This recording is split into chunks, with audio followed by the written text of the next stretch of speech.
Hey guys, welcome back to Cricgrand. இன்றைக்கி நம்ம discuss பண்ண போகிற 3 செம இன்ட்ரெஸ்டிங்கான சிஎஸ்கே அப்டேட்ஸ் என்னதுன்னா, Ben Stokes comeback possibility, Tilak வர்மாவோட ட்ரேட் ரூமர் அண்ட் சிஎஸ்கே புதுசாக சைன் பண்ணியிருந்த ஓவர்டோனோட ரீப்ளேஸ்மெண்ட் ஃபாஸ்டரை வந்துட்டு சிஎஸ்கே ரீட்டைன் பண்ணணுமா பண்ணக்கூடாதான்னு ஃபுல் வீடியோ பார்த்து தெரிஞ்சுக்கோங்க.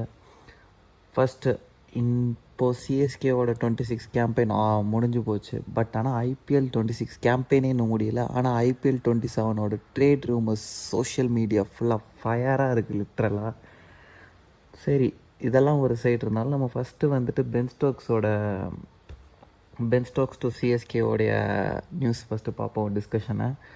நான் வந்துட்டு சோஷியல் மீடியா வந்துட்டு ஃபுல்லாக பார்த்துட்டு இருந்தேன். எல்லா சிஎஸ்கே ஃபேன்ஸும் நெக்ஸ்ட் இயர் மினி ஆக்ஷனுக்கு பென் ஸ்டோக்ஸ் அவைலபிளாக இருப்பார், சிஎஸ்கே அவர் எடுக்கணும்னு சொல்கிறாங்க. ஃபஸ்ட்டு வந்துட்டு பென் ஸ்டோக்ஸ் அவரோட கடைசி T20 இன்டர்நேஷ்னல் ஆடினதே ஆல்மோஸ்ட் 2022 T20 வேர்ல்டு கப். அப்போ தான் அவர் கடைசி T20 மேட்ச்சே ஆடிருக்கார் இன்டர்நேஷ்னல்.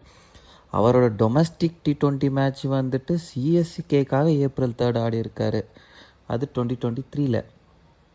ஸோ அந்த டைமில் பென் ஸ்டோக்ஸோட ஒரு பெரிய கேப் இருந்திருக்கு. அவர் T20 பெருசாக அவர் பார்ட்டிசிபேட்டே பண்ணுறதில்ல. அவரோட ஃபுல் கான்சன்ட்ரேஷன் வந்துட்டு டெஸ்ட் கிரிக்கெட்டில் தான் இருக்குது.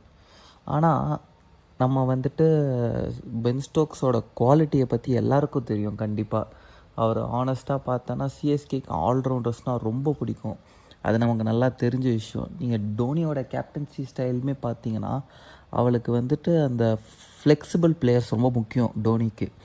So mostly all rounders, the player who can bat and bowl வந்துட்டு டோனியோட favourite category of players.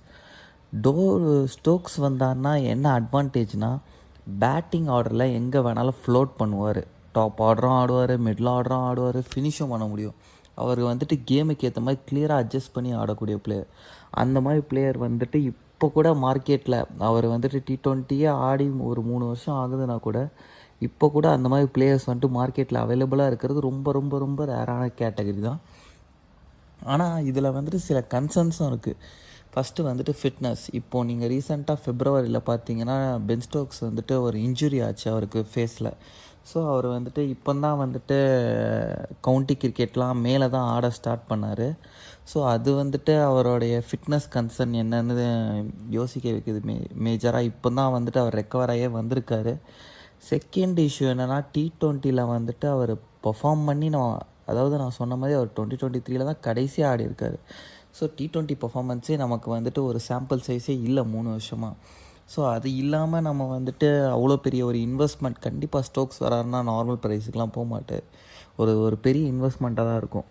But ஆனால் அது நடக்குமா நடக்காதான்னு வந்துட்டு கன்ஃபார்மாக சொல்ல முடியாது. ஸோ அதனால் வந்துட்டு ஸ்டோக்ஸ் டு சிஎஸ்கே எக்ஸைட்டிங்காக இருந்தாலும் ப்ராக்டிக்கலாக பார்த்தா ரிஸ்க் நிறையவே இருக்குது. நெக்ஸ்ட்டு வந்துட்டு நம்ம திலக் வர்மா டு சிஎஸ்கே பார்ப்போம். இந்த டாபிக் வந்து லிட்ரலியாக வந்துட்டு சோஷியல் மீடியா ஃபுல்லாக ஃபயராக ரூமரை பண்ணிக்கிட்டு இருக்காங்க. எங்கேருந்து இது ஸ்டார்ட் ஆச்சுன்னா, திலக் வர்மா வந்துட்டு எம்ஐக்கு வந்துட்டு ஒரு தேங்க்யூ போஸ்ட் போட்டிருந்தார். அந்த போஸ்ட்டில் வந்துட்டு ஒன்லி அவரோட இண்டிவிஜுவல் ஃபோட்டோஸ் மட்டும்தான் இருந்தது. பட் ஆனால் ஒரே ஒரு ஃபோட்டோ மட்டும் டோனியோட இருக்கிறது போட்டிருந்தார்.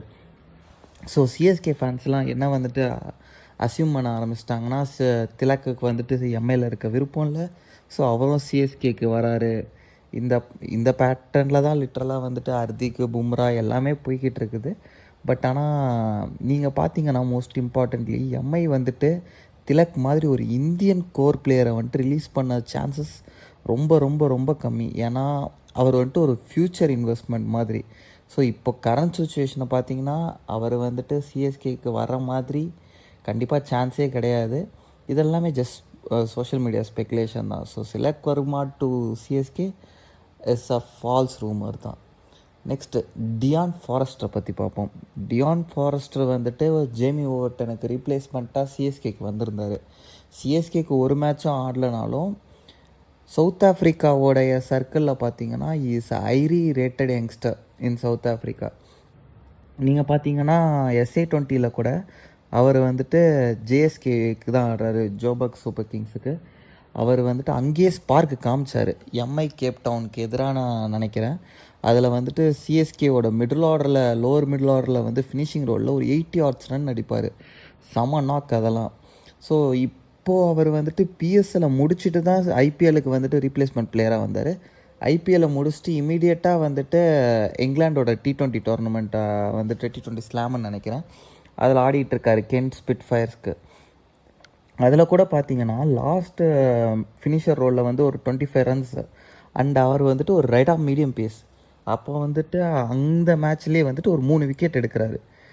ஸோ இந்த மாதிரி வந்துட்டு ஒரு நல்ல பொட்டென்ஷியல் இருக்கிற பிளேயர், ஸ்பார்க் இருக்கிற பிளேயர். பட் ஆனால் சென்னை வந்துட்டு ஆல்ரெடி வந்துட்டு ஃபுல்லாக யங்ஸ்டர்ஸை ஸ்டாக் பண்ணி வச்சுருக்கோம். இப்போ இந்த ஃபாரின் ஸ்லாட்ஸ்லாம் தான் நமக்கு வந்துட்டு எக்ஸ்பீரியன்ஸ் பிளேயரை ஸ்டாக் பண்ணுறதுக்கான மெயின் பிளேஸு.